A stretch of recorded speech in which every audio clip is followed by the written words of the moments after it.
तो आज हम बात करेंगे Newton first law of motion के ऊपर, या फर्स्ट लॉ ऑफ न्यूटन भी कहते हैं इसको। ये आप गैलीलियो हैं जो जिन्होंने इसी लॉ के ऊपर जो है वो स्टार्ट में काम किया, लेकिन उसकी मॉडिफाइड फॉर्म जो है वो आपको न्यूटन ही देता है, जिसमें वो बात ये करते हैं जी कि अगर कोई ऑब्जेक्ट जो है वो एट रेस्ट है, for example a book lying on the table, ठीक है, अगर कोई ऑब्जेक्ट एट रेस्ट है तो वो फॉर एवर एट रेस्ट रहेगा, उसको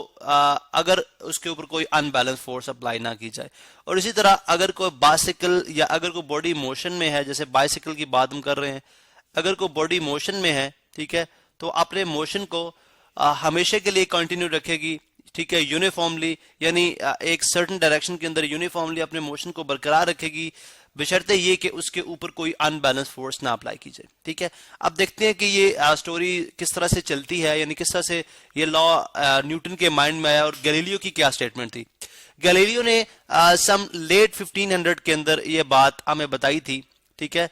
लेट 1500 के अंदर ये बात हमें बताई थी कि जो ऑब्जेक्ट्स हैं, ठीक है, उनके अंदर एक नेचुरल टेंडेंसी होती है, यानी कुदरती तौर पे उनके अंदर एक ऐसी बात होती है कि वो अपने आप को सर्टेन अमाउंट सर्टेन टाइम के बाद वो रेस्ट में आ जाते हैं। फॉर एग्जांपल अगर एक बाइसिकल मूव कर रहा है, ठीक है, तो ये बाइसिकल के अंदर एक नेचुरल टेंडेंसी होगी कि अगर आप इसको पैडल करना बंद कर देंगे तो थोड़ी देर के बाद ये रुक जाएगा। और अगर आप ये चाहते हैं कि साइकिल कंटिन्यूसली मूव करता रहे तो आपको कंटिन्यूसली इसको पैडल करना पड़ेगा, यानी कोई फोर्स अप्लाई करनी पड़ेगी। ठीक है, अब ये गैलीलियो थे, फिर डेकार्टे भी इसी जो है वो इनके कंटेम्प्रेरी साइंटिस्ट हैं, यानी इसी दौर के साइंटिस्ट थे जिन्होंने यही बात की थी कि ऑब्जेक्ट के अंदर नेचुरल टेंडेंसी है, जिसकी वजह से ऑब्जेक्ट जो है वो थोड़ी देर के बाद खुद ब खुद रुक जाती हैं जब उन पे अनबैलेंस फोर्स जो है ना, जब उन पे फोर्स अप्लाई जो की जा रही होती है वो रोक दी जाए, यानी अगर आप पैडल करना बंद कर देंगे तो साइकिल रुक जाएगा। अब न्यूटन ने इस बात को जब देखा तो न्यूटन ने इसको रीफ्रेज किया, उन्होंने बोला जी कि ऐसी बात नहीं है,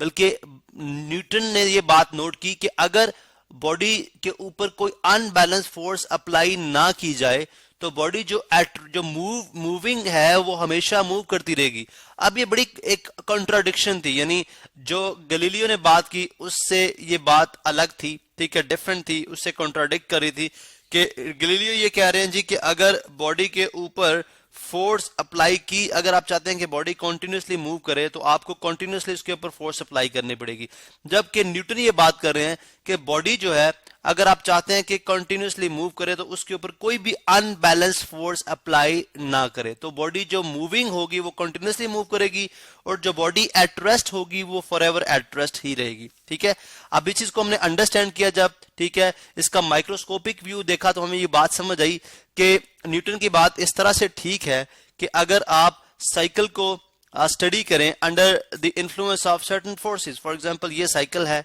ठीक है, ये अंडर द इन्फ्लुएंस ऑफ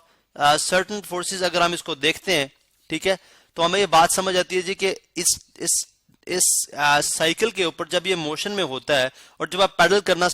बंद करते हैं तो साइकिल जो रेस्ट में आता है वो उसके ऊपर अप्लाई की गई फोर्सेस की वजह से रेस्ट में आता है। तो वो फोर्सेस कौन सी हैं? सबसे पहली बात तो ये समझ आई कि जो टायर है और ग्राउंड है इनके दरमियान फोर्स ऑफ फ्रिक्शन है, ठीक है, ये फ्रिक्शन जो है वो डायरेक्शन ऑफ मोशन के ऑपोजिट एक्ट करती है, this is force of friction. ठीक है, फोर्स ऑफ फ्रिक्शन जो कि डायरेक्शन के ऑपोजिट, साइकिल आपका राइट साइड पे जा रहा है, फोर्स ऑफ फ्रिक्शन उसके ऑपोजिट लग रही है। इसी तरह ग्रेविटेशनल एक्सेलरेशन है, ठीक है, ग्रेविटेशनल एक्सेलरेशन जो कि डाउनवर्ड ग्रेविटेशनल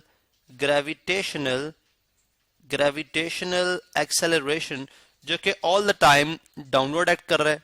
ठीक है, all the time downward act कर रहा है, आप हर चीज को अपने जमीन हर चीज को अपने सेंटर की तरफ खींचती है। ठीक है, इसी तरह से एयर रेजिस्टेंस, ठीक है, एयर रेजिस्टेंस भी है, यानी हवा के दबाव की वजह से भी एक रेजिस्टेंस पैदा हो रहा है कि आप जब आगे जाते हैं हवा आपको पीछे खींचती है। ठीक है, एयर रेजिस्टेंस। अब अगर आप ये तीनों जो फोर्सेज हैं, ठीक है, एयर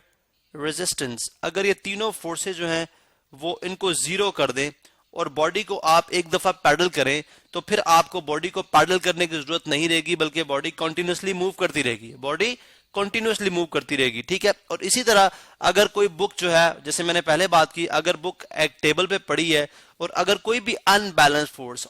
फोर्स से मुराद ये है कि अगर आप देखें ये आपके पास एक बुक है और अगर 5 न्यूटन की फोर्स, बिकॉज फोर्स का यूनिट न्यूटन होता है, 5 न्यूटन की फोर्स आप इस डायरेक्शन से लगाएं और इसी के एक्शन ऑफ लाइन के ऑपोजिटली आप यहां से, यानी इसी लाइन के अंदर आप ऑपोजिट एक फोर्स लगाएं 5 न्यूटन फोर्स, आप दोनों तरफ से फोर्सेस तो लग रही हैं, लेकिन नेट फोर्स क्या है? जीरो। नेट फोर्स क्या है? नेट फोर्स यानी दोनों का कंबाइंड इफेक्ट जो है वो क्या है? 0 न्यूटन। अगर नेट फोर्स 0 है इस बुक के ऊपर और कोई भी अनबैलेंस फोर्स इस पे एप्लीकेबल नहीं होती, तो ये बुक हमेशा से एट रेस्ट में रहेगी, ये बुक हमेशा से मूव, यानी हमेशा के लिए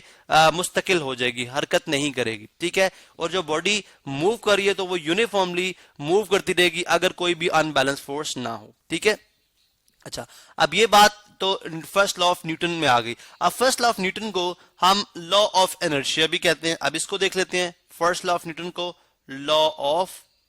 ऑफ इनर्शिया भी कहते हैं। सबसे पहले हम देखेंगे जी इनर्शिया क्या प्रॉपर्टी है। ये इनर्शिया बेसिकली, इनर्शिया किस चीज का नाम है? देखें, एक मटेरियल की प्रॉपर्टी, जिस तरह एक मटेरियल की प्रॉपर्टी होती है जो उसके अंदर चार्ज होता है, यानी वो सर्टेन अमाउंट ऑफ मटेरियल जो होते हैं उनके अंदर, आई मीन मटेरियल बॉडी के अंदर जो चार्ज जैसे एक प्रॉपर्टी है, इसी तरह मटेरियल की या मैटर की इनर्शिया भी एक प्रॉपर्टी है। अब ये क्या प्रॉपर्टी है? यानी उसकी सिफ्त कह सकते हैं आप। इनर्शिया क्या प्रॉपर्टी है? इनर्शिया एक ऐसी प्रॉपर्टी है जो कि बॉडीज को अपनी जो प्रेजेंट कंडीशन है वो मुस्तकिल रखने पे मजबूर करती है। मतलब क्या हुआ कि जो बॉडी एट रेस्ट है वो प्रेफर करेंगी कि वो हमेशा से एट रेस्ट में रहें, ठीक है। और जो बॉडीज मूव कर रही हैं, यानी जो बॉडीज मूविंग है, वो प्रेफर करेंगी कि वो हमेशा से मूव करती रहें, ठीक है। इसकी बेस्ट एग्जांपल है कि लेट से अगर आप गाड़ी में जब जा रहे हैं, ठीक है, लाइक आप गाड़ी में बैठे हैं, ठीक है, तो आपकी गाड़ी, आप सर्टेन ब्रेक अप्लाई करते हैं, मतलब बहुत, यानी एक सर्टेन स्पीड के साथ आपकी गाड़ी मूव कर रही है या सर्टेन वेलोसिटी के साथ आपकी गाड़ी मूव कर रही है खास डायरेक्शन के अंदर डेफिनेटली, तो आप जब आप एकदम से, यानी बहुत एकदम से ब्रेक अप्लाई करेंगे तो आपकी गाड़ी रुक जाती है, लेकिन आपको आगे की तरफ शिफ्ट मिलता है, यानी आपकी बॉडी आगे की तरफ झुकती है या गिरती है, ठीक है, जिसकी वजह से आप सीट बेल्ट का इस्तेमाल करते हैं। अब ये क्यों था? बिकॉज आपकी गाड़ी जो थी विद रिस्पेक्ट टू, आपकी जो बॉडी थी वो with respect to car move कर रही थी, ठीक है। I mean with respect to car वो एट रेस्ट थी और एनवायरनमेंट के लिहाज से वो मूव कर रही थी। विद रिस्पेक्ट टू कार, यानी कार के लिहाज से अगर आप देखें तो एट रेस्ट में है, with respect to environment move कर रही है। अब जब आपने ब्रेक अप्लाई की तो ब्रेक की वजह से गाड़ी तो आपकी रुक गई, और अगर आपने सीट बेल्ट नहीं पहना हो तो बॉडी तो आपकी मोशन में थी, तो बॉडी तो नहीं रुकी। जब गाड़ी रुकेगी तो डेफिनेटली बॉडी आपकी इनर्शिया की वजह से, बॉडी आपकी, because body with respect to surrounding move कर रही थी और वो अपने मोशन को बरकरार रखना चाहेगी, ठीक है। मैं सराउंडिंग के यहाँ पे स्पेलिंग कर देता हूँ, सेट सराउंडिंग, ठीक है, सराउंडिंग यानी एनवायरमेंटल, एक्सटर्नल एनवायरमेंट की वजह से, सराउंडिंग की वजह से आपकी बॉडी जो है वो मूव करना चाहेगी, लेकिन मूव करना चाह रही थी, ठीक है, मूव कर रही थी और मूव करना चाह रही थी, लेकिन जब आपने ब्रेक अप्लाई की गाड़ी फौरन से रुक गई, लेकिन आपकी बॉडी